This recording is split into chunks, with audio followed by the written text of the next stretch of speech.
Standard 3, Subject EVS, Chapter number 18, My Family and Home. In the previous lessons, we have learnt about our sensory organs and how to take care of them and other body parts to stay healthy. In this lesson, we are going to learn about our family and home. So let's begin. The main key points in this lesson are 1. Family and its need. 2. Types of families. 3. Family tree. 4. Changes in the family system. 5. Our household chores. 6. Keeping the house clean and beautiful. 7. Decorating the house. And 8. Festivals. Now let's understand all the key points in detail. Number 1. Family and its need. A family consists of a mother, father and their children. In some families, there are grandparents also. The number of people in a family may differ. We are born in our family. We grow up in our family. We are brought up by our parents. They take care of us. In a family, we are secure in every way. Our family provides us with food, clothing and shelter. Other members of our family also take care of us. There is affection among family members. We like to be a part of a family because of the love and caring that we get. Family members help one another in times of difficulty. They try to see that no one suffers from any illness. But if we fall ill, our parents take care of us. 2. Types of families. Small families and big families. Some families consist only of parents and 1 or 2 children. Such families are called small families. Some families consist of grandparents, aunts, uncles, brothers, sisters and cousins. Such families are called big families. Extended family. A family is linked with many other relatives. Aunts and uncles from the mother's and father's side, their children are all related to our family. Such a family is called an extended family. Our family gets extended because of our relatives. Members of the extended family may not live in one house, but there is love and affection between them. They meet each other on several occasions. Now children, pause for a while and think and answer these questions. Who are the members of your extended family? How are you related to them? On what occasions do the members of your extended family meet? I hope you all got answer to these questions. Now let's continue. 3. A family tree. Rehana, who is in the 3rd standard, was looking at a photo album of the people in her house. While looking at snapshots of birthdays and weddings, she found some familiar faces, but some of the faces were unfamiliar. Some faces appeared again and again in the album. Rehana asked her mother, "Who are all these people?" Her mother said, "They are all our relatives. Your aunts, uncles, grandparents.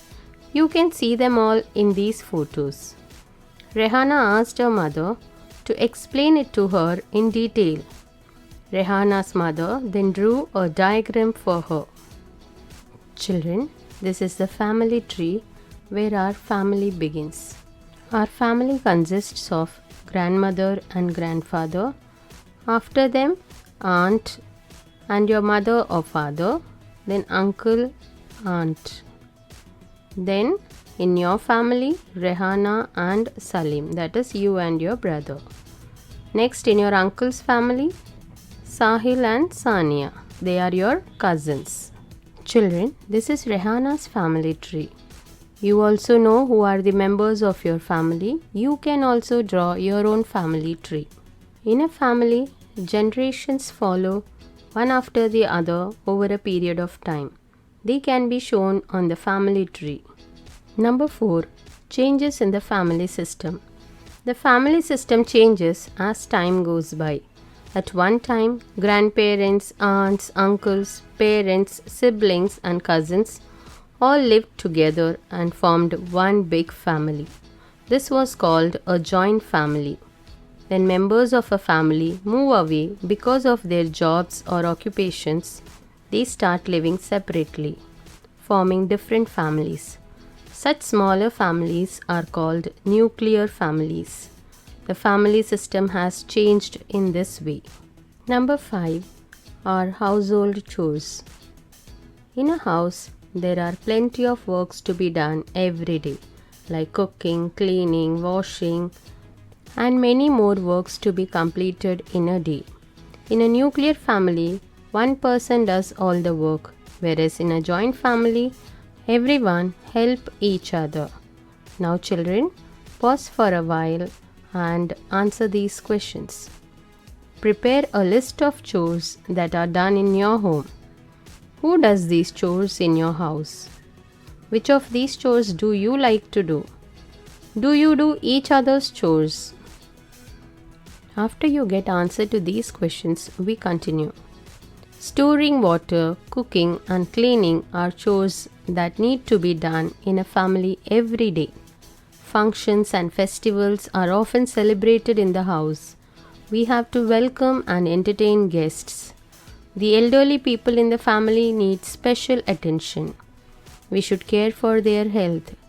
There are many household chores which must be shared by everyone. If everyone in a family shares the work, no one has to bear the burden alone. Each chore is important, and family members do these chores with love and affection. We should be grateful for that. 6. Keeping the house clean and beautiful. Now children, look at these two pictures. One is a neat and tidy house, the other one is a littered house. Now, write down the difference that you see between the two pictures above. Also, make a list of all the things that need to be done to keep the house clean and tidy. A clean and tidy house is pleasing. If there is a mess everywhere, no one can find their things on time. Keeping the house clean and tidy is the responsibility of every person in the family. We should throw rubbish in the dustbin, not throw it around. Garbage should never be thrown outside the house. This will help to keep the environment clean. Always remember, wet and dry garbage should be separated and put into separate bins. Wet garbage is useful for making manure. Paper, glass and metal can be sorted out from dry garbage and recycled. Do you know the use of electronic devices like mobiles, CDs, DVDs, pen drives and computers has increased greatly. When these things are damaged, they become useless. This gives rise to e-waste.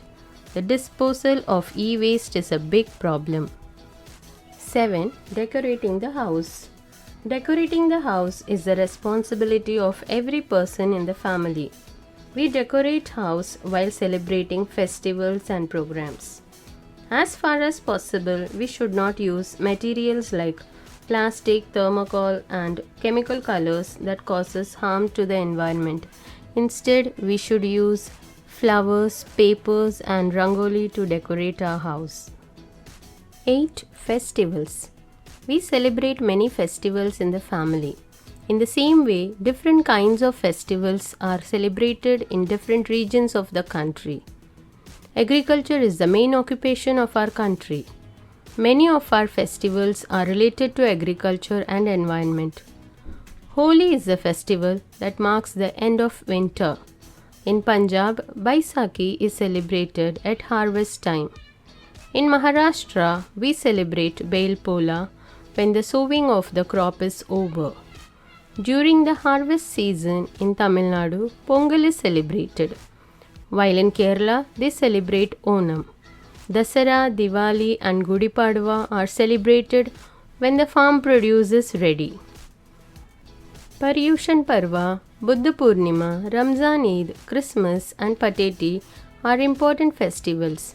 Whatever the festival, all Indians take part in them happily and wish one another well. Independence Day and Republic Day are our national festivals. All citizens celebrate them. India gained independence from the British on 15th August 1947. Hence, that day is celebrated as Independence Day.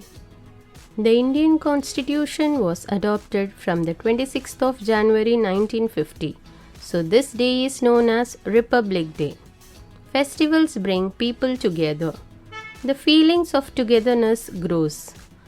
Festivals include songs, dances, rangolis, games, competitions and races. This gives us joy. While celebrating festivals, we must take care not to harm the environment. Small children and old people suffer if music is played too loudly. Loud noises cause noise pollution. Do you know India has several Adivasi tribes? The Warli tribe lives in Thane district. In June, at the beginning of the monsoon, they celebrate a family festival called Koli Baji. Koli is a wild plant that is used as a vegetable. This plant grows after the rains begin. Family members go out into the surroundings and collect fresh tender koli. The vegetable is cooked and an offering is placed before the gods. Then all the members of the family eat together. Do you know Makar Sankrant is a festival celebrated in winter.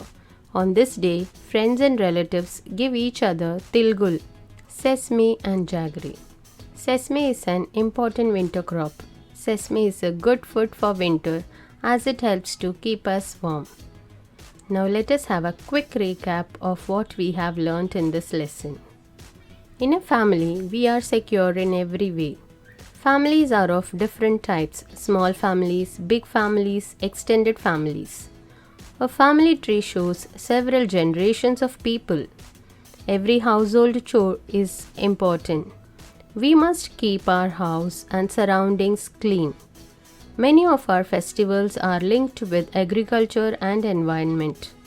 Independence Day and Republic Day are our national festivals. Festivals increase the feeling of togetherness among people.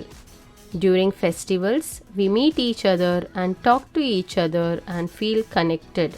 Answer the following questions. What does a family provide?